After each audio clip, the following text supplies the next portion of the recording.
Well, good morning, ladies and gentlemen. Let's get straight into it. At the conclusion of our first keynote speaker, there will be an opportunity for Q&A. So there is a roving microphone, so if you do want to ask a question, please feel free to jot it down during our keynote address and just state your name and where you're from, because I know our keynote speaker is very keen to take your questions. So it does give me great pleasure today to welcome our first keynote speaker, Mr. Aaron Hill.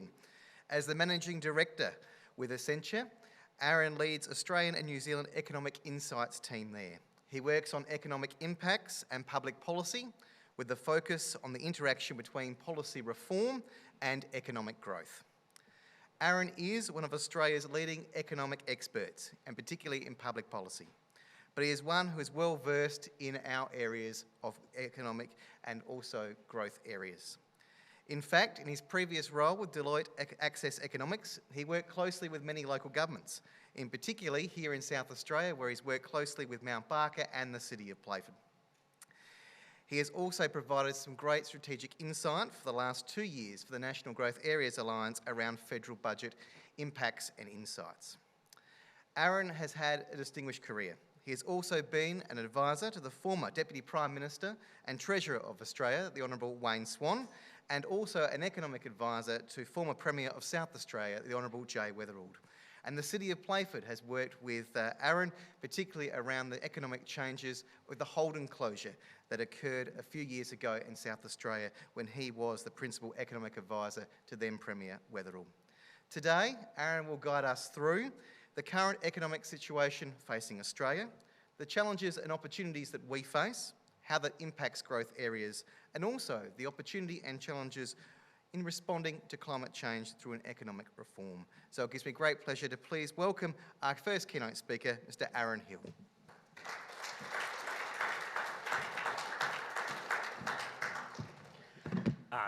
Thank you so much, Mayor Doherty. That was a very kind introduction. And I'd like to start by acknowledging that we're meeting today on Peramang land. And what a fantastic welcome to country, generous sharing of Peramang culture with us today. Today I'm going to predominantly be talking about climate change and housing. And I just wanted to start to think about when we acknowledge First Nations people as the traditional owners of this country, it's important also to think about the fact that Aboriginal and Torres Strait Islander people are disproportionately affected by homelessness and the challenges, both direct and indirect, of climate change and decarbonisation. And so part of acknowledging that we're on Aboriginal land is to commit to listen and to act to close the gap and make sure that we fully include Aboriginal and Torres Strait Islander people in the Australian nation. So that's me. It's a particular thrill for me to be introduced by the Mayor of Playford as a former resident of Smithfield. And that's a happy snap of me when I was 3 in a surprisingly long time ago. It wasn't actually Playford then, it was the city of Manapara, so this gives at least some sense of exactly how long ago it was. Now, at that point in time, we lived in public housing on 18 Wahroonga Drive in Smithfield, so if you know Playford, it's the bit behind Smithfield shop, the Manapara shops. I now live in Melbourne, where I lead Accenture Economic Insights across Australia and New Zealand, where we do work with both governments and big corporations and local communities on the economics and public policy challenges that we face in Australia. But despite the fact I now live in Melbourne, I'll always be proud to be a boy from the north, from Playford and then Salisbury and Tea Tree Gully, and from public housing, and from 3 great public schools in the northern suburbs, Manapara Primary, Madison Park Primary and The Heights. So why in growth areas do we particularly care about climate change? It's interesting to see the request that when it came from Bronwyn and the team to think about what are the challenges that we face when we're building Suburbia 3.0. And one of the things that it came across as a request, and the more that you dig into this question about why the climate crisis is such an important issue in growth areas, the more you start to see the particular ways that it's our communities that will be both directly and indirectly affected by climate change. And I went through a few pieces of data and evidence before being absolutely struck by this heat vulnerability index, which essentially picks out our growth area communities as the parts of Victoria that will be most affected by rising temperatures in particular. And I was just absolutely struck by the fact that almost, with the exception of Brimbank, and Greater Dandenong, essentially selected the growth area councils in peri-urban Melbourne as being some of those that are most vulnerable to the effects of rising temperatures. Of course, the effects of climate change directly will vary from place to place. In the south, in Adelaide and Melbourne and Perth, it's heat and fire. In Queensland and in parts of New South Wales, it's ultimately about flooding, rain as much as it's about fire. The question for us is, for us all, is to start to think about how can we start to mitigate our effects and build resilient communities that make sure that we can navigate the direct effects of climate change, as well as starting to think about some of the indirect effects of the economic transition, both in terms of the challenges that it poses and the opportunity that it creates. And so the next sense in which growth areas are particularly affected by climate change is our disproportionate reliance on transport. And I don't need to tell any of you how the fact that we've seen the underinvestment in public transport in our outer suburbs has meant that people are disproportionately reliant on car transport. But the feature that I wanted to draw to your attention in particular is the sense in which it's the most prosperous parts of our communities in growth areas that are particularly reliant on their ability to access transport in order to access high quality and high wage employment. And so because of the way we've designed our city so far to this point, we're actually more dependent on our cars in order to get to those sort of high wage jobs which tend to be closer to our inner city. And so the data that we've pulled there shows that across the growth area councils, that there's a 29% premium for people who leave the LGA for their work, which is a much higher premium than commuters get in other local government areas or the country as a whole. In fact, in the inner city, it's actually people who stay in their local government areas who disproportionately benefit from higher wages. And the thing that's interesting about this is it means that the kinds of measures that we might take in order to start to take action against climate change could disproportionately affect our communities unless we make the kinds of infrastructure investments and the kinds of decisions about the way we shape both where our jobs are in our communities, as well as where we build the kind of supporting transport infrastructure in order to make sure that we have people able to access high quality and high value jobs both closer to home and being able to access them in the city. Interestingly, growth areas are also well positioned to take advantage of the opportunities which come from that economic transition.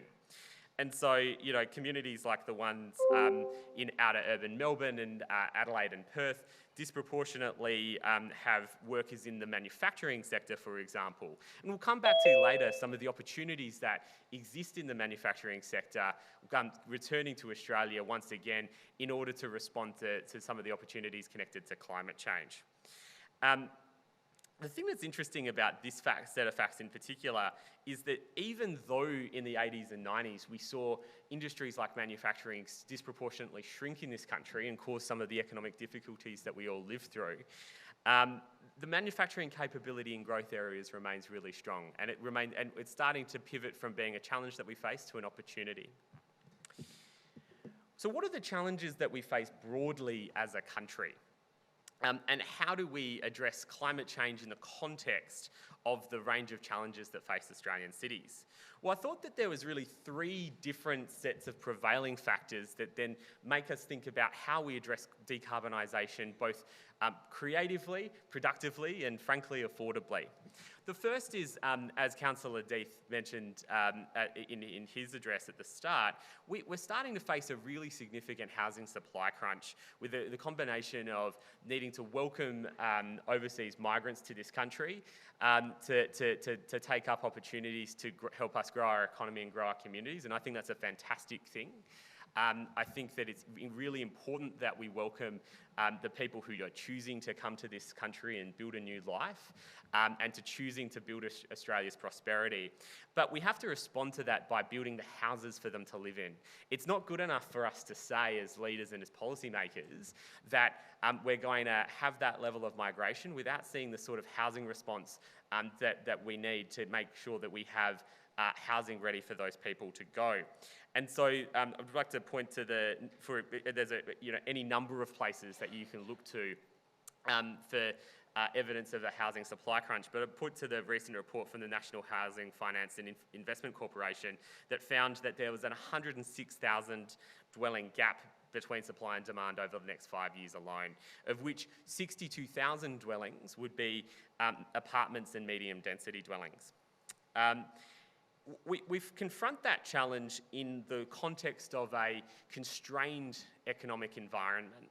The constraints are twofold. The first set of constraints are inflation, which is rising very quickly, and that the Reserve Bank is trying to bring under control. And I think that the decision that we saw from Governor Lowe and the bank yesterday shows how committed the bank is to making sure we bring inflation under control. But as a result of that, we also see a set of cost of living challenges in our communities and in growth area communities in particular. We face rising mortgage stress and people who do have less, who are facing the dilemma of how they cut their budget to keep the house. And that means that it's not an environment, frankly, where you are, as councils are able to go to them and ask to pay more in either rates and charges. And then finally, frankly, one of the biggest challenges I know that you all face, and certainly I talk to construction clients in terms of what they face, is the very labour and skills force constraints that we are bringing in those 400,000 people to address. One of the biggest challenges we face in terms of building those houses is actually finding the kinds of workers who can build them. And so making sure that we address these problems in an integrated way is absolutely crucial to making sure that we're able to succeed. So what sort of cities should we build? I'm an economist, so you'll be pleased to know that I don't plan to give you a room of urban planners planning advice, so I won't. You'll be very relieved to hear that. And I also saw that you're having a number of conversations, particularly in the afternoon, about the kind of shape of what housing should look like. And so I'm not going to venture too much about urban form.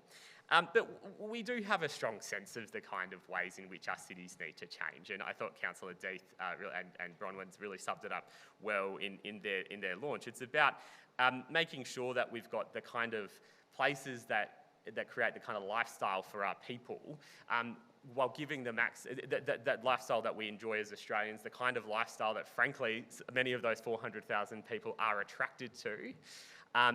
They frankly, the idea that people have of living in Australia is living in the kind of housing that's being built in growth areas at the moment. It's about creating the kind of opportunities for people to engage with nature, to have a big house, and that's part of the key attractions of this country.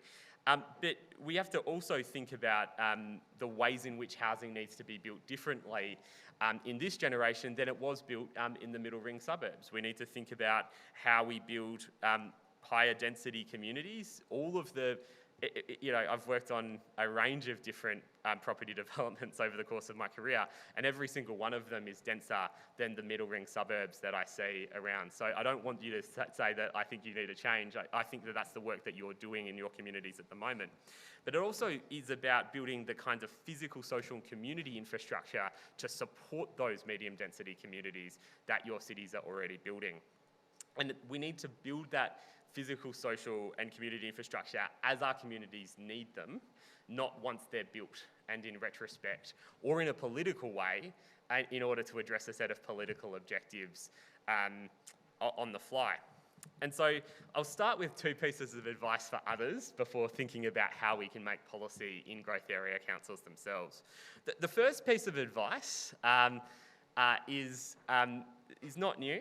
But it's advice that we need to spread the burden of building that housing stock more broadly than expecting it to be built in growth area councils and in CBDs alone. And part of a conversation about growth in this country and growth in the population of this country must include the need to build more housing in middle ring suburbs that are your neighbours. It is not good enough for CBDs to face the growth challenges that they face and growth area councils to face the challenges that they face without us having a real conversation in Australian communities about the fact that we need to build more housing everywhere, not just in the middle and on the edge. And in order for us to address that opportunity, part of the challenge is that we need to actually change the politics and change the political economy of what it means to have growth in your community. And I think that that's part of that is about making sure that communities are confident that accepting growth in their community will also mean that they are able to access better quality public services. And so a commitment to growth, a commitment to build the housing that we need for this country must be paired with a growth dividend for communities that recognises the fact that new infrastructure needs to be built. And I think that if I was a growth area council, the conversation that I would be having in terms of the National Urban Policy Framework would be the need to build this growth dividend not just for our councils, I mean very importantly for our councils, but not just for our councils, but also as a signal to middle ring suburbs that if you accept urban development, you will not be left in the ways that some of us have been left in the past with low quality infrastructure that takes 10 to 20 years to build. And I think that that's going to be an incredibly important part of changing the public debate about building the kind of missing middle suburbs that we need. The second thing, and then sort of pivoting more into the climate part of this conversation, is to start to think about how we can actually build climate change and decarbonisation into all of the policies that we make as policymakers. This reflects my South Australian bias, but I thought I'd point to the Health in All Policies agenda, which has been something that was quite adopted in this state, but also adopted by the World Health Organization. And the idea behind a climate in all policies agenda isn't necessarily to say that every single one of our policies has to be dictated by climate change. But what it's about is making sure that we're thinking about the climate change effects that we're going to face and the opportunities that we can take advantage of in every part of what we do in local government. And so it's about, in the first instance, building the kind of information and data that enables our policymakers right across, whether it's councillors, whether it's people doing economic development, whether it's people who are doing planning, whether it's people who are managing waste, sharing the information with them about what the opportunities are around climate change and starting to build it into our policy-making processes in the way that we did here in South Australia around health in all policies. And it's ultimately about making sure that we're, when we're making a planning decision, that we're weighing, is this a resilient community when we're ultimately seeing higher temperatures in 10 to 20 years' time? Because we know that if we build this community today, that we could be facing, in fact, we very will be likely facing higher temperatures on our urban edge, or more risk of bushfire, or more risk of flooding rain. The next question is so starting to think about how do you build climate in all policies into your policy mix. Another way of thinking about it is starting to think about how you actually make policy as a council, and having conversations as a team about, and frankly, in some cases, it's actually really about acknowledging the fact that local government is just as important as a level of policy making as state and Commonwealth government. And I wanted to, I wanted to give you a few cheat codes as an economist, right? Because, like, frankly, you have too many people coming to you as a consultant, and I say this as a person who sells consulting work, so fully nothing but respect for people who sell consulting work. But frankly, I know what it's like. I've sat with people who in local governments who go, well, how on earth do we actually get our policy making in order, and how do we get things together? And the best advice that I can give you is align with your local state government and the Commonwealth government guidelines and structures, right? They publish fantastic guides to policy making, both on climate change, but frankly just on things like cost-benefit analysis and how to make government decisions generally. The reason why this is important in particular for climate is because these kinds of policy making and policy decision making approaches force us to change the lens that we have on who we're making decisions for. And so quite often, and I'll use an example from an inner city council so that I know that I'm not offending anyone in a room. Quite often, I've seen decisions made by councils that look to the financial ends of the council rather than maximising the benefit for the community as a whole. And I can think of one example in particular where our council ended a program where it gave up a number of street parking spots in order to facilitate restaurants to have people dining outside during COVID. And council just made that decision, and it was so reported. So I'm not sharing anything that's too confidential, on the basis of the fact that there was a lost parking revenue as a result of giving up these parking spaces. But the reality is that there was enormous non-financial benefits to the council's community around things like the kind of economic development benefit that it provided, the restaurants in question, the kind of amenity benefits that it provided to local residents, and coming to climate change, started to create opportunities for businesses in a world where we might be somewhat less reliant on driving. And so using these kinds of cost-benefit analysis approaches and the kind of business planning and decision-making approaches that we typically use in state government, that it basically puts us in the position to be both good partners when we go for funding, frankly, and it puts us in the position to make better decisions as local governments. And I will, as I say on the slide, don't hire consultants. Read the guide, have a crack. It's not actually that hard. You'll be able to do it yourself, particularly if it's not a sort of $50 million funding decision or something like that. Then you might have to talk to a consultant. But in reality, just thinking about these tools and thinking about the effects of things like climate change and economic development when you make decisions, and helping your councillors do that is a really important step. And then the next part of that is thinking about how you weigh the costs of regulation and delay. And so, when we're designing regulation, we don't want to create a lot of uncertainty for businesses who have to respond to that. And there's real costs that come from regulation, and so we have to be careful about creating too much uncertainty or too much risk of delay, particularly in a decarbonising economy where we are going to have to act relatively quickly. And so I'd encourage you to sort of weigh those costs well. So I just thought, so I've talked about what, things like climate in all policies, how to make these kind of overarching decisions for the whole community lens, and start to think about, well, what does that mean in terms of decarbonisation in practice? And so the first example that I just wanted to share was some work that Accenture Economic Insights delivered on the battery manufacturing industry. And so this was work for the Future Batteries Industry, CRC, and that looked at where battery manufacturing was happening in Australia, what the value chain looked like, and what some of the economic opportunity looked like over time. And what we found was that there was an opportunity to create 30,000 jobs, is the missing word on the slide, 30,000 jobs by 2030 if we developed a diversified battery manufacturing industry in Australia.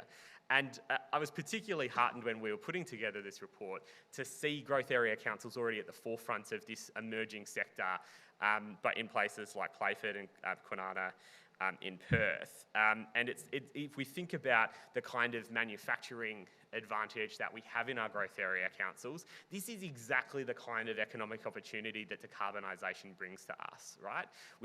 Australia is one of the leading producers of lithium in the world. Our analysis showed that places like Perth, Brisbane and Adelaide could be world leaders in manufacturing batteries if we make the right kind of policy decisions. And then back to kids like me in public housing. There is enormous opportunity, in the context of a range of policy decisions at all levels of government, to start to think about the way that we change affordable housing to respond to decarbonisation. And so, the federal government next week will be trying to get a piece of legislation through the Senate that will create $500 million a year for us to invest in building new affordable housing across the country. And I just wanted to encourage you to start to think about the kind of deals that you could assemble to use some of that money and to put in really high quality bids for what that money could look like from the Housing Australia Future Fund. And there's obviously the kind of deals that we're all working on at the moment, and I know that none of this will be sort of a revelation to you. But one thing I wanted you to consider is a climate lens on some of how we might do this. And so there's a lot of people who live in a fairly poor affordable housing stock who are some of the most vulnerable people to the effects of climate change. It's poorly insulated, poorly air conditioned. And they tend to be in our growth area communities. That's a photo from 30 years ago of 18 Wahroonga Drive in Smithfield. It doesn't look like that now, to be really honest. It doesn't look like that now. My dad won the Housing Trust gardening competition in 1993.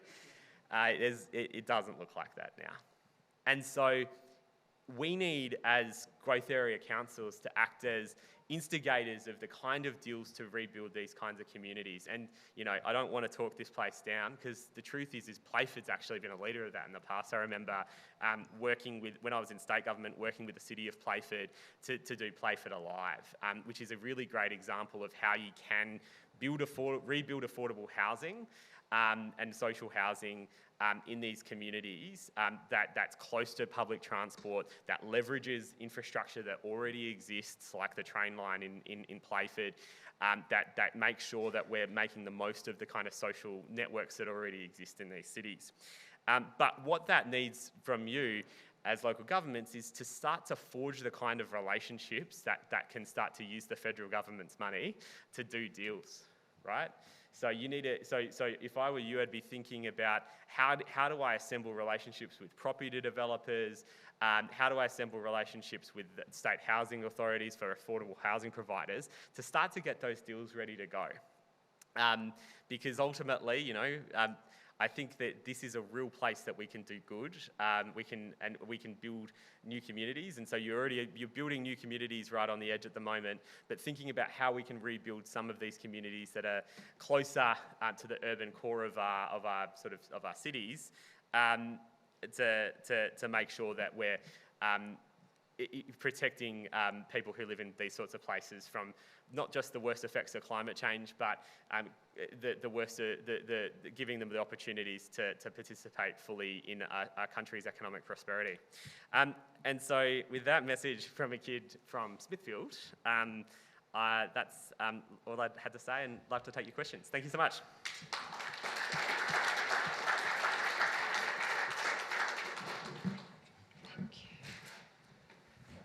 Ladies and gentlemen, let's give Aaron another big round of applause and thank him for his address today. So Aaron is keen to take your questions, so we'll open up to the floor. We do have a roving mic, so if anyone's got some questions, please put your hand up so we can get those started. It's not that early in the morning, ladies and gentlemen.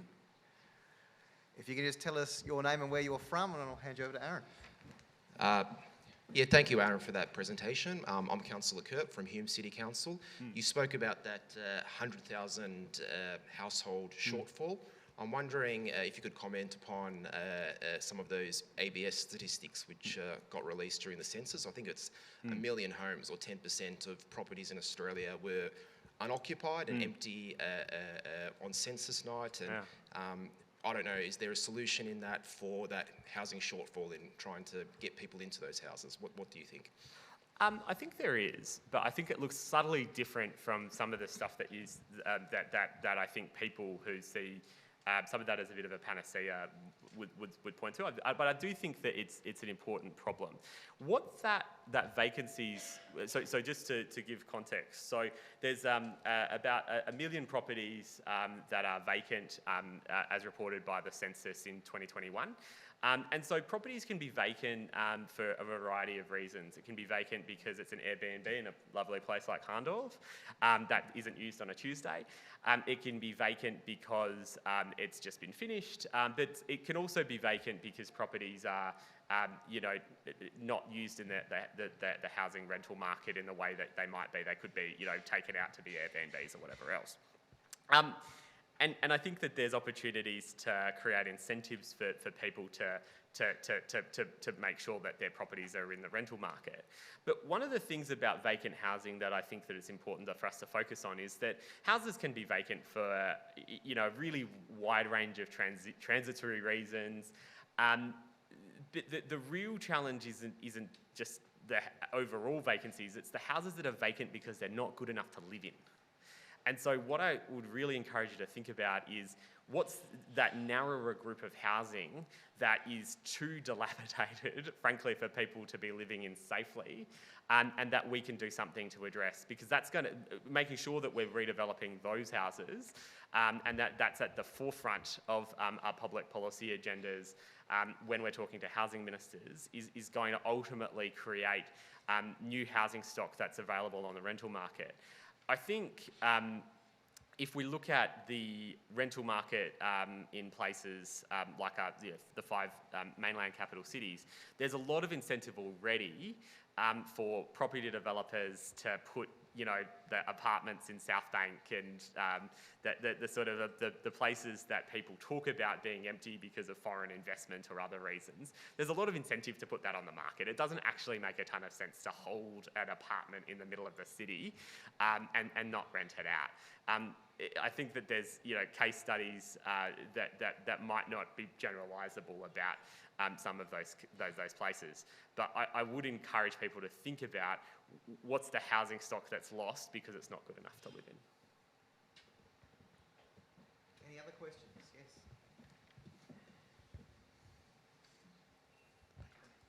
Yeah, thank you for that, and thank you for your slideshow. It's been fantastic. I'm Todd Carney. I'm from Penrith City Council in New South Wales. Going into the affordable housing and the federal government's announcement, we hopefully will see in the next week around that and how that's going to be delivered. Over the years, we've seen numerous housing affordability schemes like the Affordability Fund in 0708. But a lot of those that we've seen over that time, they're all out of the market now. They're a one-cycle funding model that doesn't really provide any real benefit to future people, to the future community. How do we as council start actually talking to federal governments and state governments about changing that model to actually have these types of things in perpetuity, to make sure our kids and our grandkids have actually got that opportunity from the funding that we have today? Yeah, I think that's a fantastic point, right? It's not like housing needs to be a legacy that we leave to our kids and our grandkids. And I think we need to build the kind of housing that's good enough that our grandkids can live in it. The house that I live in now, it was built 80 years ago,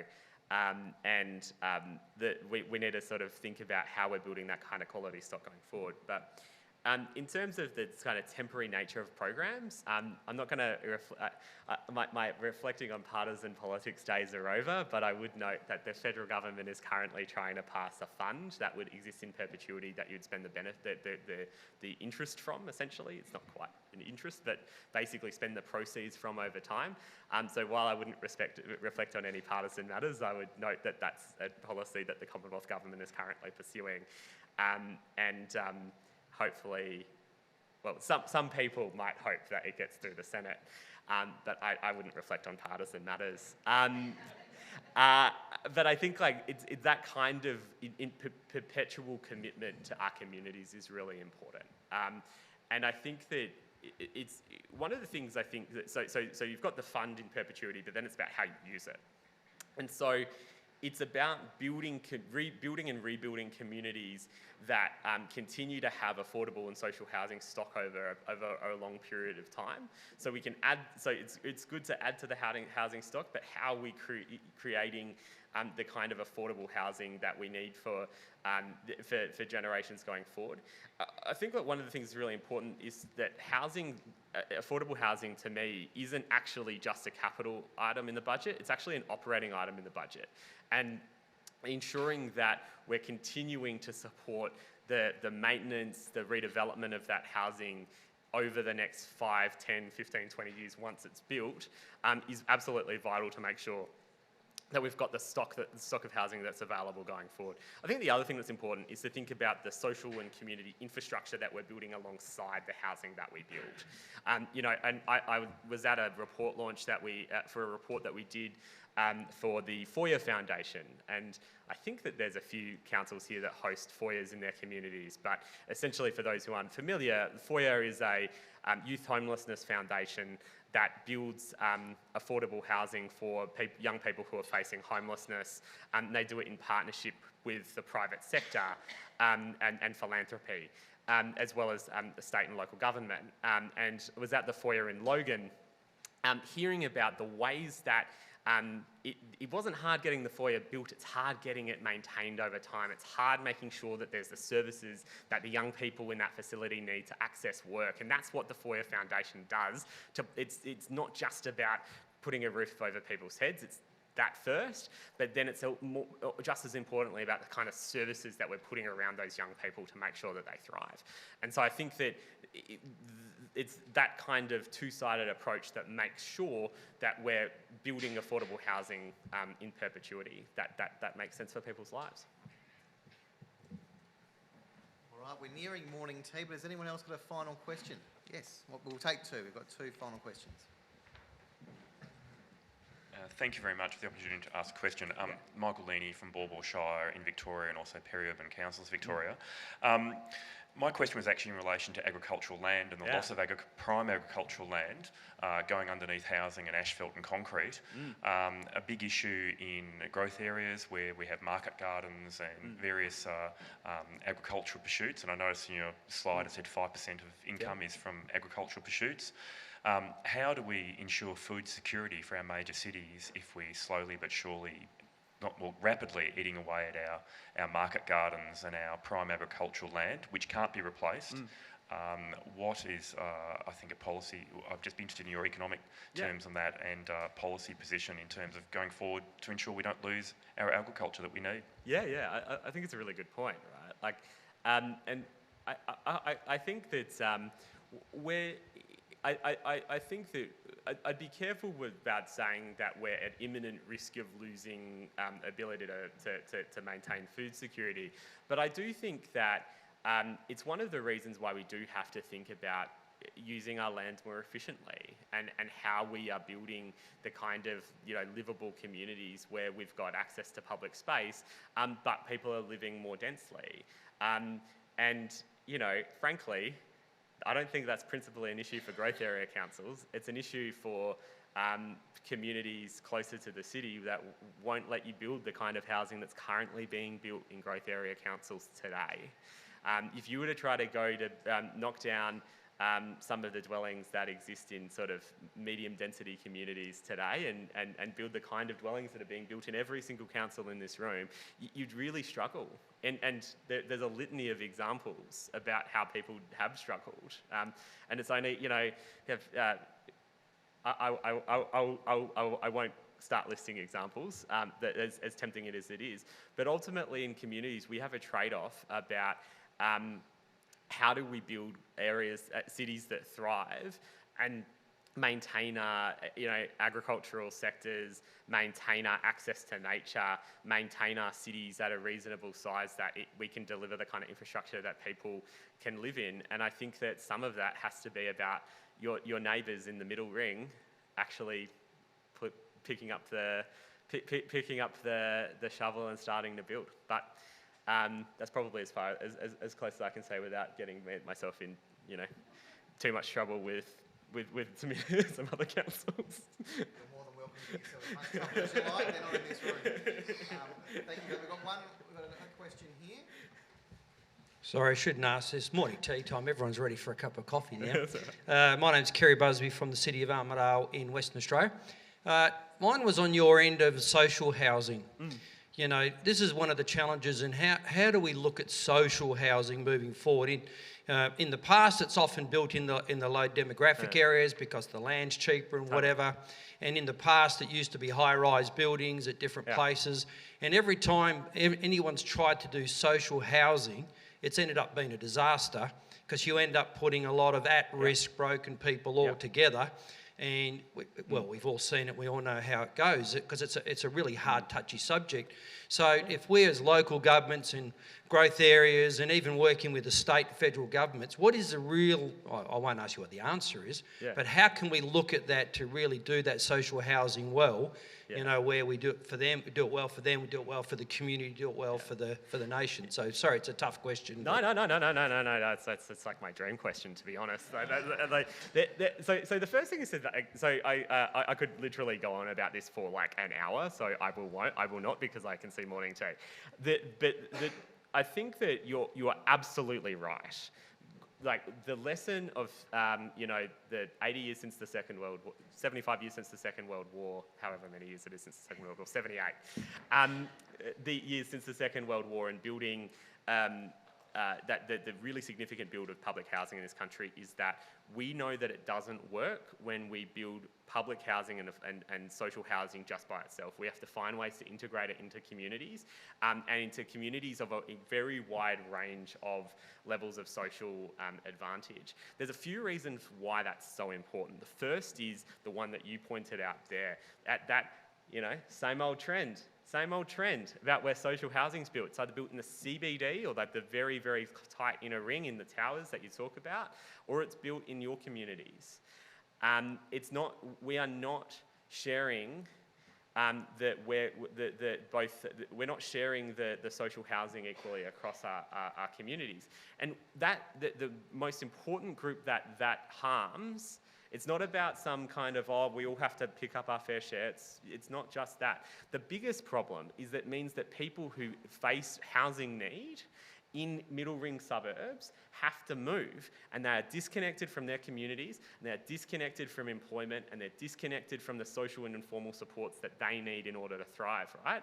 We lived in Smithfield because we had to live in emergency housing because our rental in Valley View wasn't good enough, right? And literally the Housing Trust decided that that it was important enough that we get emergency housing, and that meant my parents were 20 kilometres away from their family support closer into the city.